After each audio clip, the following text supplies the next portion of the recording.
তুমি ঠিক ততটা ভালো থেকো যতটা ভালো থাকলে আমাকে আর মনে পড়বে না।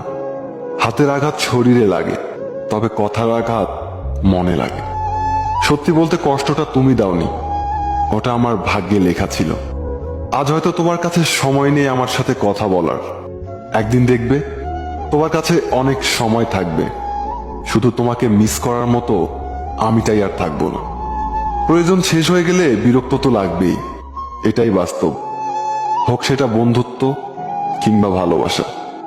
কাউকে স্বপ্ন দেখিয়ে চলে যাওয়া অনেক সহজ, কিন্তু সাথে থেকে স্বপ্ন পূরণ করা অনেক কঠিন। জীবনের তিনটি মানুষকে কখনো ক্ষমা করতে নেই। ভালো না বেশে যে ভালোবাসার অভিনয় করে, বন্ধুত্বের সুযোগ নিয়ে যে বেইমানি করে, যে বিশ্বাস নিয়ে খেলা করে। ইগনোর করার আগে একবার ভেবে নিও, আর কোনোদিন প্রয়োজন পড়বে না তো।